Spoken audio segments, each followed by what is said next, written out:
20년 넘게 프랑스 외교관으로 전 세계를 돌았습니다. 전 세계를 돌아봤지만 프랑스를 뛰어넘는 나라는 없다고 생각했습니다. 한국을 경험하기 전까지는요. 한국 생활 3개월 만에 그녀의 생각은 산산이 부서졌습니다. 프랑스의 고위 관료직에서 왜 그녀는 한국으로 귀화하게 되었을까요? 지금 확인해 보시죠. 그 전에 1초만 좋아요와 구독 버튼을 눌러주시면 사연을 전달하는 저에게 큰 힘이 됩니다. 그럼 시작합니다. 저는 창문 밖으로 쏟아지는 파리의 봄비를 바라보며 외무부 장관의 다음 말을 기다렸습니다. 사무실 안은 긴장감으로 가득했죠. 북한의 새로운 미사일 발사 소식이 국제뉴스를 점령한 지 일주일째였습니다. 프랑스 정부는 한반도 전략을 재평가해야 했어요. 르블랑, 당신을 서울로 보내기로 했습니다. 장관의 말에 저는 잠시 숨을 멈췄습니다. 20년 경력의 외교관으로서 수많은 위기 지역을 다녀왔지만 한국은 제 이력에서 공백으로 남아있던 곳이었죠. 서울이요? 제가 한국 전문가가 아닌 건 아시잖아요. 저는 당황한 목소리로 말했습니다. 장관은 창문 쪽으로 걸어가며 말했죠. 그게 바로 당신을 보내는 이유입니다. 우리는 새로운 시각이 필요해요. 기존 한국 전문가들은 너무 오래된 렌즈로 상황을 보고 있습니다. 사무실을 나오자마자 동료들의 시선이 느껴졌습니다. 복도에서 마주친 아시아 전문가 필립이 환한 얼굴로 다가왔어요. 클로에, 내 귀를 믿을 수 없군. 한국은 내 영역이야. 넌 중동과 아프리카만 담당했잖아. 저는 필립의 어깨를 가볍게 짚었습니다. 필립, 나도 놀랐어. 하지만 명령이니까. 사무실로 돌아와 짐을 정리하면서 장관의 마지막 지시가 계속 머릿속을 맴돌았어요. 당신의 임무는 한국을 이해하는 것입니다. 단순한 보고서가 아니라 그들의 시스템과 사람들을 이해하세요. 밤새 준비하며 한국에 대한 자료를 찾아봤습니다. 놀랍게도 최근 몇 년간 우리 본부에서 한국 관련 보고서가 3배나 증가했더군요. 대통령 안보보좌관의 메모에는 지금 세계는 한국을 다시 배워야 한다는 문구가 강조되어 있었습니다. 비행기 티켓을 확인하며 내 비서 마리가 다가왔어요. 눈가에 걱정이 가득했죠. 클로에, 정말 괜찮은 거예요? 당신은 한국어도 못하잖아요. 저는 웃으며 대답했습니다. 언어보다 중요한 건 관찰력이야. 장관이 나를 보내는 건 아마도 선입견 없이 볼 수 있는 사람이 필요해서겠지. 비행기에 몸을 싣기 전 마지막으로 파리 거리를 바라봤어요. 바게트를 든 사람들, 카페에서 담배 피우는 사람들, 시위를 준비하는 노동자들. 너무나 익숙한 내 도시. 서울에서는 무엇을 발견하게 될까요? 가슴이 조금 뛰었습니다. 새로운 도전. 낯선 곳에서의 시작. 저는 그렇게 프랑스를 떠나 한국으로 향했습니다. 인천국제공항에 착륙하자마자 느껴지는 다른 공기. 파리와는 뭔가 결정적으로 달랐습니다. 비행기에서 내려 첫 발을 내딛는 순간 소음이 사라진 듯한 묘한 감각이 들었어요. 사람들이 서두르지만 아무도 소리치지 않았죠. 저는 숨을 깊게 들이마셨습니다. 입국장으로 향하는 동안 주변을 둘러봤어요. 깨끗한 바닥, 정확히 줄 서 있는 사람들, 그리고 모두의 손에 들린 스마트폰. 파리 샤를 드골 공항에서는 상상도 할 수 없는 장면이었습니다. 다음 분 오세요. 입국 심사대에 서자 공무원이 밝은 표정으로 제 여권을 받았어요. 저는 수많은 국경을 넘나들며 항상 경계하는 습관이 있었습니다. 그런데 이 공무원은 다르게 느껴졌죠. 여권 안 보여줘도 돼요. 이미 전산에 있어요. 저는 놀라 그를 쳐다봤습니다. 전산이요? 네, 입국 정보가 이미 시스템에 있습니다. 르블랑 씨, 외교 비자로 오셨네요. 제 이름을 어떻게 알았는지 의아했어요. 그런데 그가 스크린을 보며 미소 지었습니다. 거기엔 제 모든 정보가 있었죠. 놀라웠어요. 프랑스에서는 공무원이 정보를 물어보고 또 물어보고 서류를 요구하는데 말입니다. 수화물을 찾아 밖으로 나왔습니다. 대사관 차량이 30분 후에 온다는 문자가 왔어요. 시간이 있으니 공항을 둘러보기로 했죠. 무인 정보 키오스크에 손을 대자 화면이 밝아졌습니다. 영어, 한국어, 중국어, 일본어, 프랑스어까지.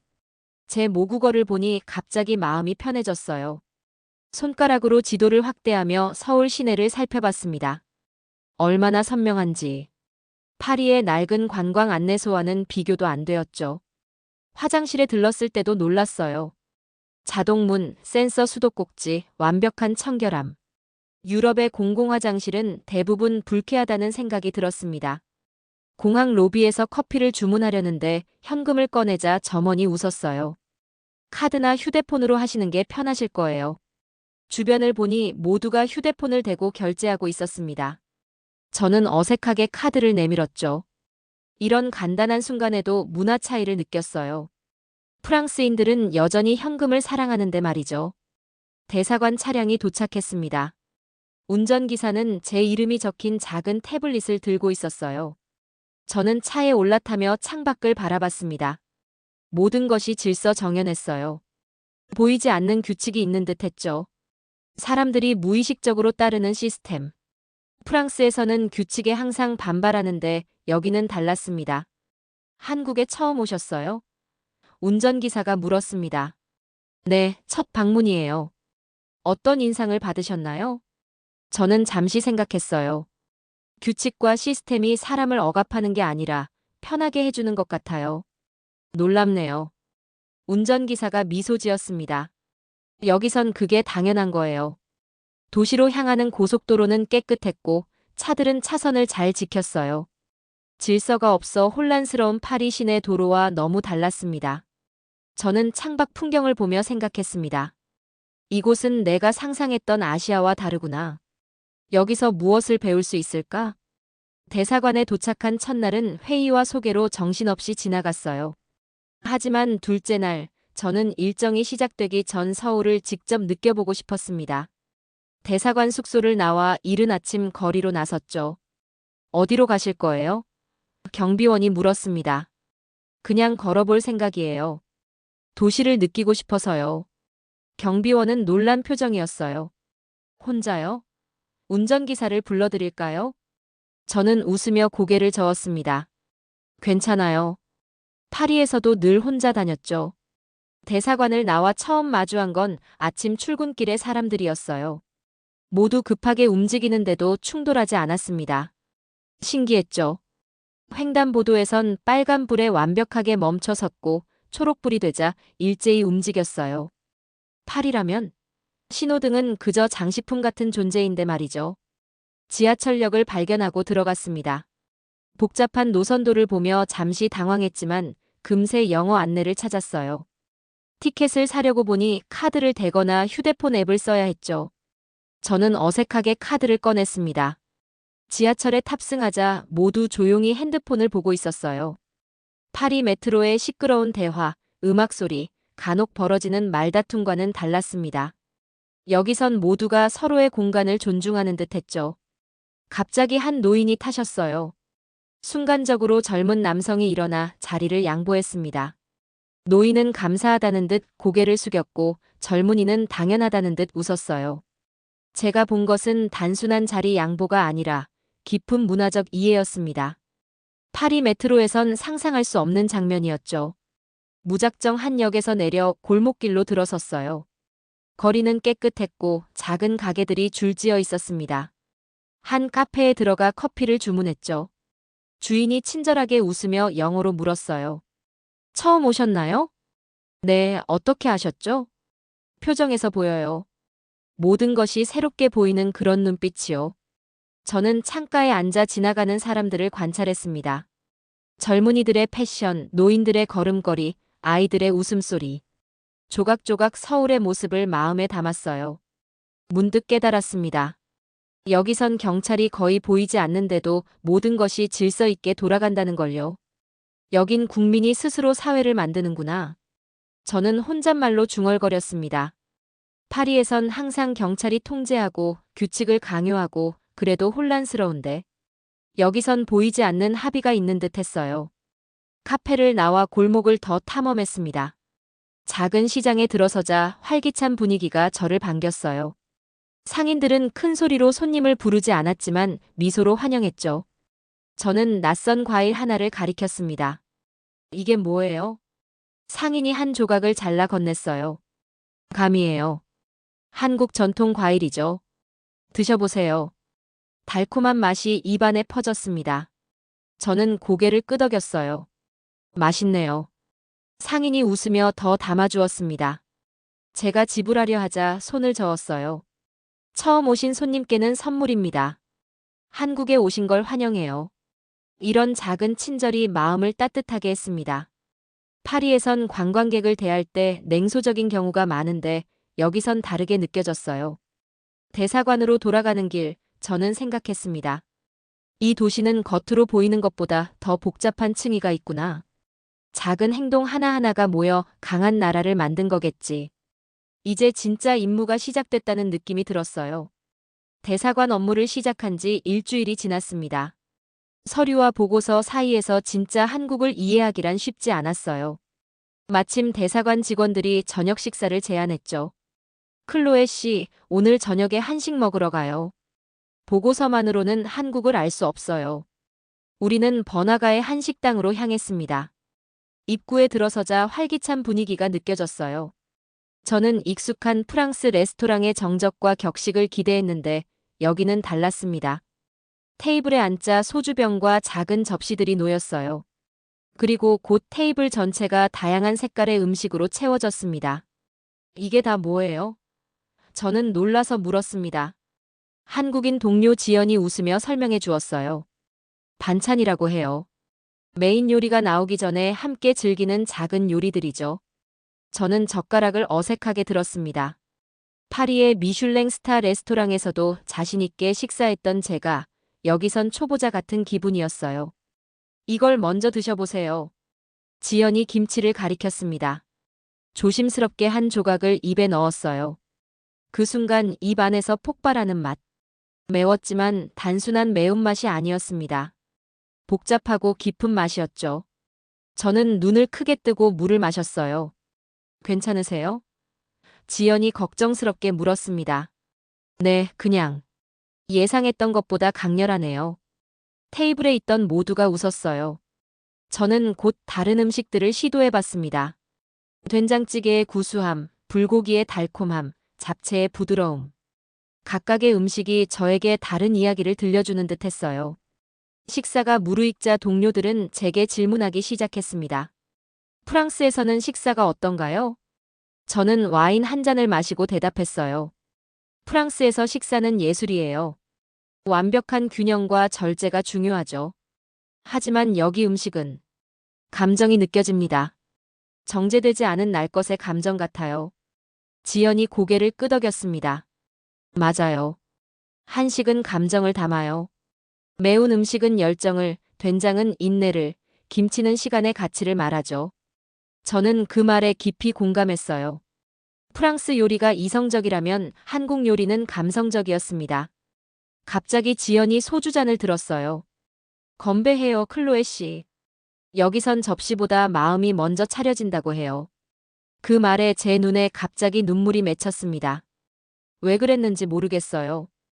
아마도 타국에서의 외로움, 낯선 환경에서의 불안함, 그리고 갑작스런 따뜻함 때문이었을까요?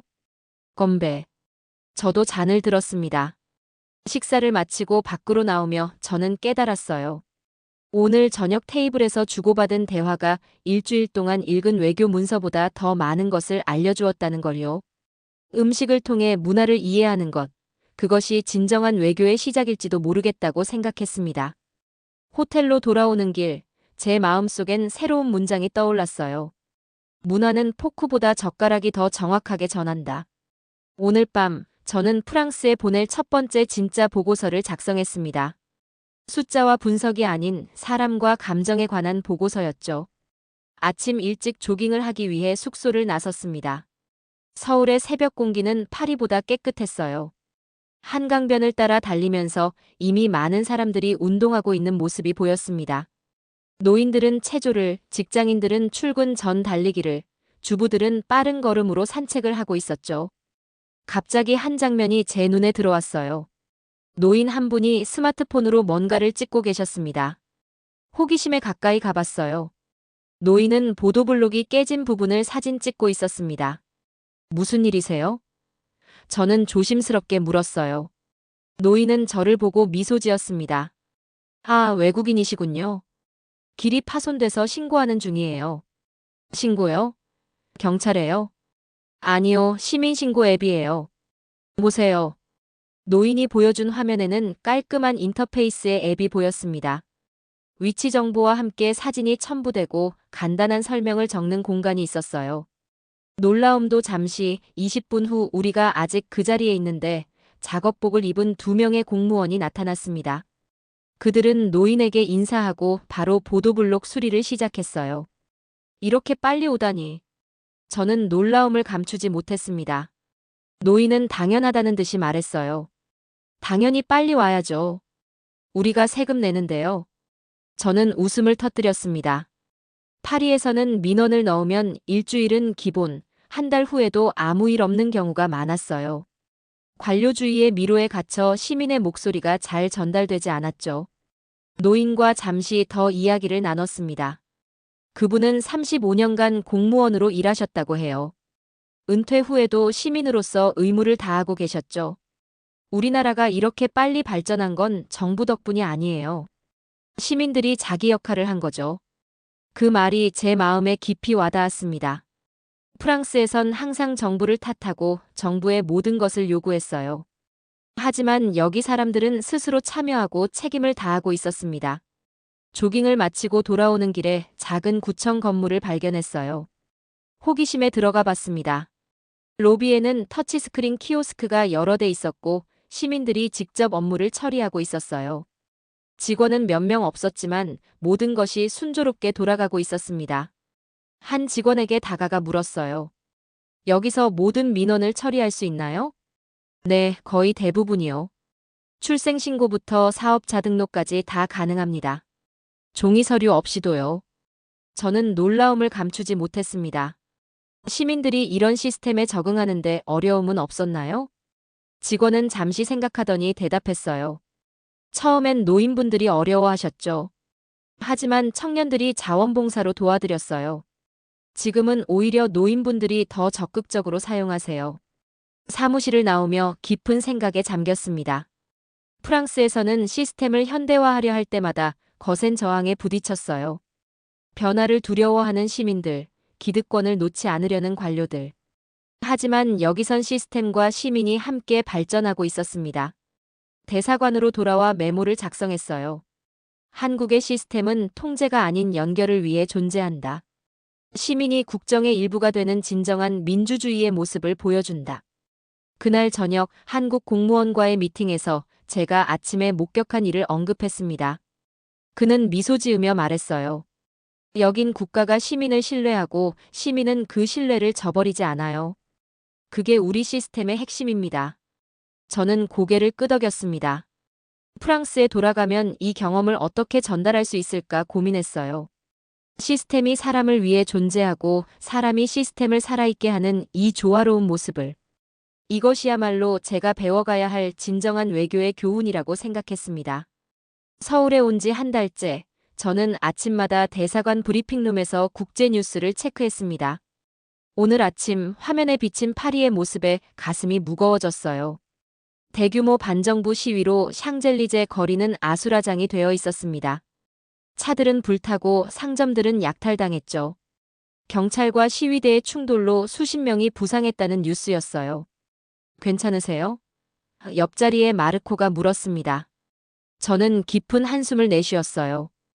우리나라가 왜 이렇게 됐는지 모르겠어요.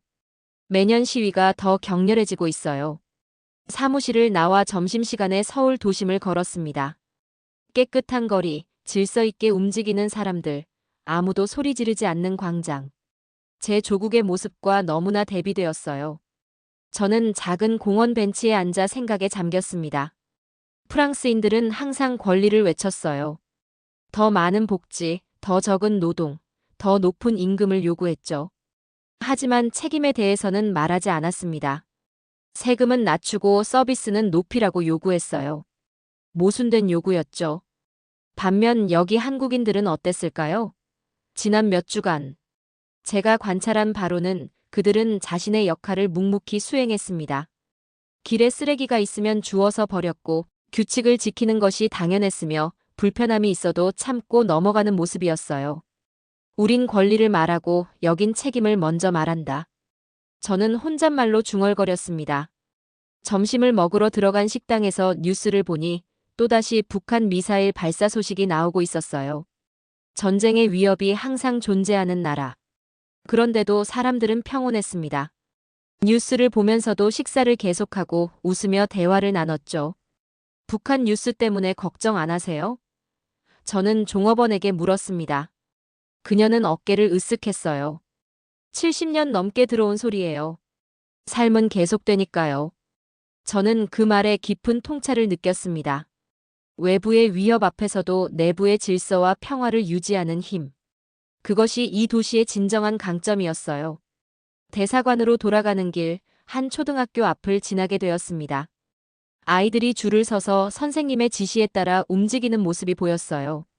그 작은 질서에도 아름다움이 있었습니다. 아이들은 제약을 받는 것이 아니라 함께 사는 법을 배우고 있었죠.